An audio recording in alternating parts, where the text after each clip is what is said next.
अब सिंधिया जी भारतीय जनता पार्टी में चले गए तो उससे मेरे को कहीं कोई फर्क नहीं पड़ा। नमस्कार, आप देख रहे हैं जसम रावत के साथ इंडियन आवाज़। आज हमारे साथ हैं नीमच जिला यूथ कांग्रेस के पूर्व अध्यक्ष ओम दीवान। हम ओम दीवान से जानना चाहेंगे कि अभी जो कांग्रेस की वर्तमान स्थिति है उसको आप किस नज़रिए से देखते हैं। पिछले 20 सालों से, जिसमें करीब करीब 15 महीने कांग्रेस की सरकार रही, उसको छोड़ दें तो लगभग 19 सालों में भारतीय जनता पार्टी की सरकारें रहीं। उन्होंने मात्र घोषणाएं करी, ज़मीन पे कोई काम नज़र नहीं आया। तो इसकी नाराज़गी क्षेत्र के आम मतदाताओं में ज़रूर है। बाकी इसके लिए कांग्रेस को एक बड़ी रणनीति तय करनी होगी। चूँकि नीमच मंदसौर ज़िला आरएसएस की नर्सरी कहा जाता है, तो यहाँ कांग्रेस को नए खून, नए ब्लड को अगर मौका देंगे तो निश्चित है यहाँ के नीमच मंदसौर ज़िले के रिजल्ट चौंकाने वाले आएंगे और वो कांग्रेस को कहीं ना कहीं फ़ायदा मिलेगा। नए लोगों में ऐसे कौन चेहरे हैं जो यहाँ से चुनाव जीत सकते हैं? जैसा कि मैंने बताया कि पिछले लगातार आपसी फूट के कारण नया व्यक्ति आएगा तो उसके साथ गुटबाजी नहीं रहेगी, कहीं ना कहीं किसी को कोई प्रतिस्पर्धा नहीं रहेगी, तो उसका प्रबल लाभ मिलने की संभावना है।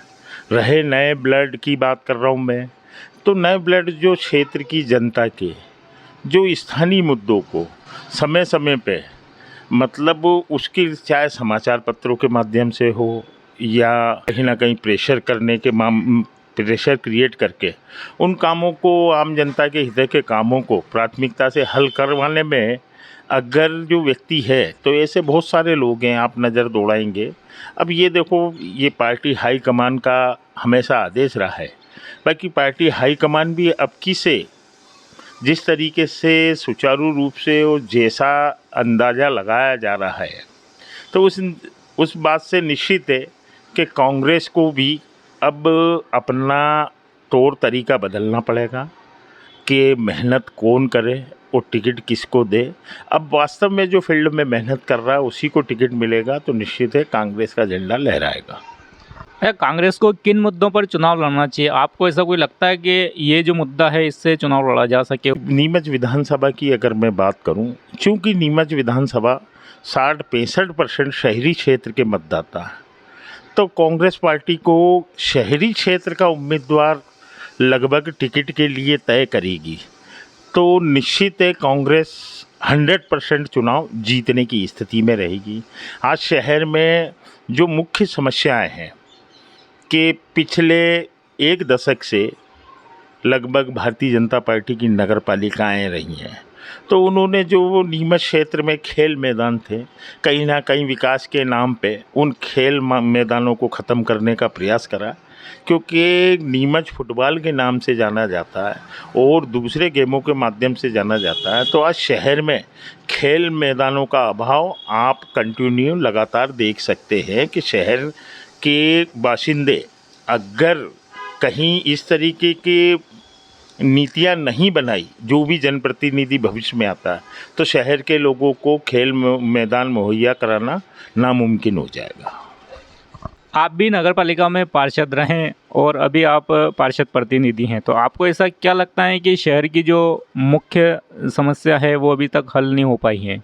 शहर की मुख्य समस्या के बारे में बात करूं, जैसा कि आप सारे मीडिया के लोग बंगले बगीचे का मामला लगातार उठाते रहते हैं, आप ये विडंबना देखो कि पिछली परिषद ने, पिछली भारतीय जनता पार्टी की सरकार ने, भारतीय जनता पार्टी के लोगों ने बंगला बगीचा समस्या को हल करने के नाम पे नागरिक अभिनंदन कर लिया, चौराहों पे मालाएं पहन ली, मिठाइयाँ खा ली।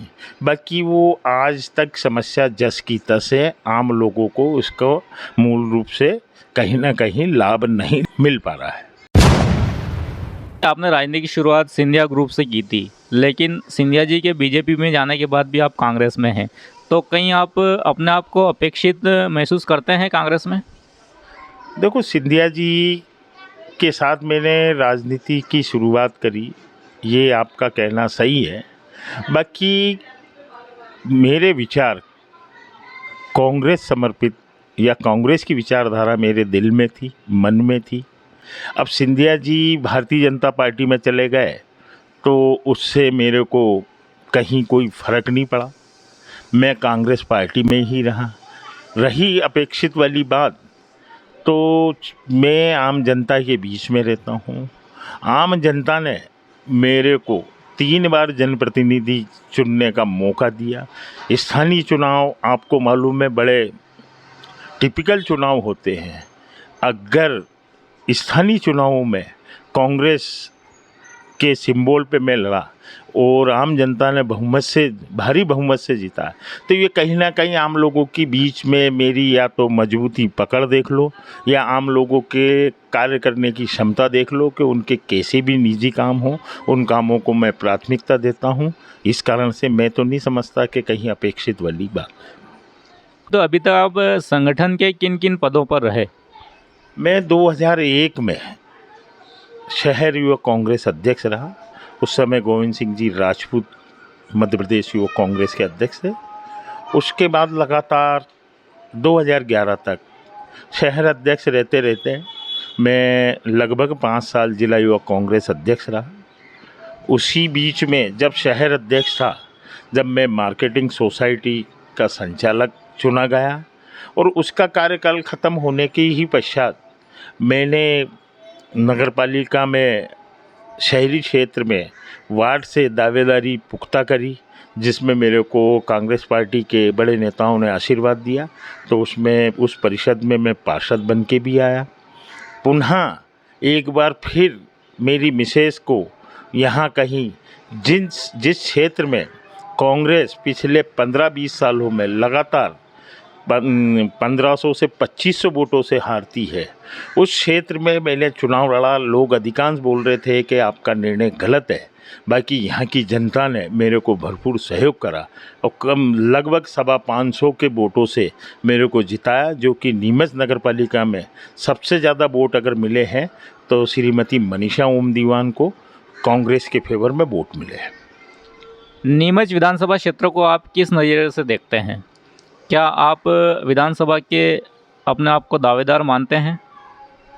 निश्चित है कि अगर मैंने पार्टी का पिछले 20 सालों से 22 सालों से कार्य कर रहा हूँ और रही बात ये कि स्थानीय जो पार्टी का गाइडलाइन होती है कि स्थानीय चुनाव पहले लड़े जाएं, तो उससे 2-2, 3-3 चुनाव मैं लड़ चुका हूँ। अगर पार्टी मौका देती है तो निश्चित है, चूँकि मेरे यहाँ जातिगत समीकरण के आधार पे मेरे मतदाताओं की संख्या भी ज़्यादा है, तो वो उसका निश्चित ही कहीं ना कहीं पार्टी को भी लाभ मिलेगा, मेरे को भी लाभ मिलेगा। राजनीति में सबसे बड़ा प्रतिद्वंदी किसको मानते हैं आप? प्रतिद्वंदी तो क्या है, पार्टी जिसको मौका दे आदमी को, उसके सामने आपका विज़न और आपका रीज़न, आप क्या करना चाहते हो ये है। प्रतिद्वंदी से कोई फ़र्क नहीं पड़ता। अगर आपका विज़न और रीज़न बेहतरीन होगा, आपका प्रोजेक्ट बढ़िया होगा, तो निश्चित है प्रतिद्वंदी कोई है, चारों खानों चित होने के लिए मजबूर होना पड़ेगा। बीजेपी से आप कैसे मुकाबला करेंगे? पिछले 11 साल मैंने यूथ कांग्रेस चलाई है, तो यूथ कांग्रेस के ऐसे लोग थे जो मेरे साथ कंधे से कंधा मिला के चले, आज भी वो संपर्क में है, कहीं ना कहीं वो सारी चीज़ें हैं। तो यूथ कांग्रेस की टीम का एक बहुत बड़ा मेरे को सहयोग मिलने की प्रबल संभावना रहेगी। दूसरी बात ये कि यहाँ मेरा सामाजिक क्षेत्र में, शहरी क्षेत्र में अधिकांश मेरे समाज के मतदाता हैं, तो उनका मेरे को सहयोग मिलेगा।